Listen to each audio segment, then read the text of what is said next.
En gino malit ahinya kendo ageno ni familia mar jago mowito ngimaneno biro bedo ka yudo ratiro e yo makare. Kwadhi mbele kaunti ma Migori eni riwruok mar Restore Africa ka otenore kod kaunti ma Migori ochako chenro mar reso lope mane ipure chon to sani osekethore kendo medo kethore e gwenge mag Nyatike. Chenro ni bende geto jiwo pur mag kothe manyalo timo maber e kinde ni ma lokruok mar kor lwasi osethiro chenro mag pur.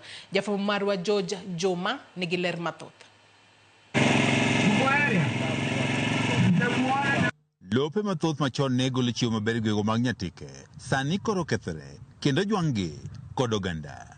Onge kothe malich ma sani pidhi puothego nikech ok ginyagi nikech kethruok mar lowo.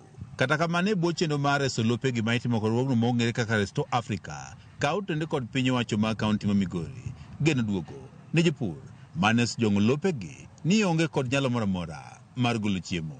We are targeting to restore degraded lands and enhance livelihoods in those lands. They have space that is, we can say, empty because they are degraded actually.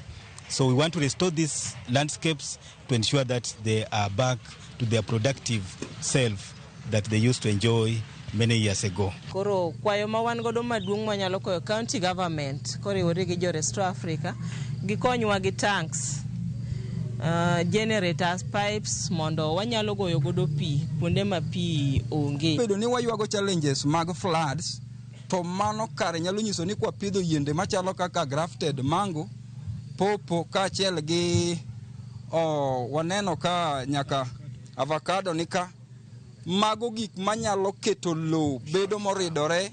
Kenny Doimo riwruogno mar Africa Harvest wach ni bwo chenro ni mar reso lope jiwo pur kod mamoko gigeto jopur maromo 14,000 e sabkono ma Nyatike.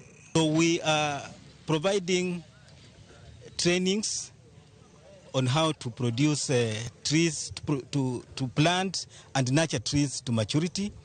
As a program, we are also distributing seedlings. Restore Africa be osemiyogi okang' osepuonjogi okenge mang'eny kaka inyalo pidhgi, kaka inyalo ritgi kendo kaka inyalo kagi matergi e chiro. Moko kuom kothe ma isiro jopur mondo koro pidhi e bwo chenro ni gin moting'o olembe ma oting'o maembe mochom kata grafted mango, bell kod mamoko.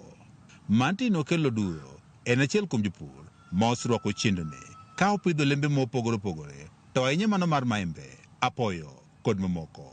Kod puodho maduong' moting'o mawembe 200 gin mawembe mochom makipuro to kawo mana ndalo moko matin kaka higni 2 to achako chiemo. Duro sani kwano nweng'o maduong' kawo kuom olembe mopidho puothe ma yande ne osejwang'o ni ok nyal nyago olemo moro amora.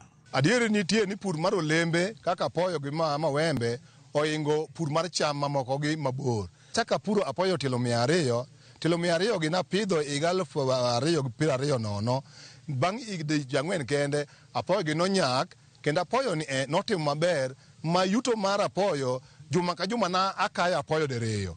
Keyo mokwongo na yudo siling 1,200. Keyo mar ariyo nanungo 1,200. Nyiso ni ewi kachiel kana pona apoyo diriyo nanungo 2,400. Kao kalo kum kothegi mabende dongo maber kata gine ni mantie lokruok mar kor lwasi jopur mag olembe kaka maembe osiro nweng'o mathoth e gwego mag Nyatike.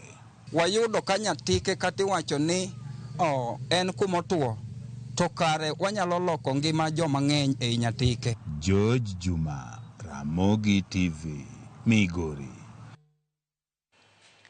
Rawere 201 e kaunti ma Kisumu ne osidhnegi osimbo bang' tieko tiegruok mar twang'o lewni mane osir gi kambi mar Dada EPZ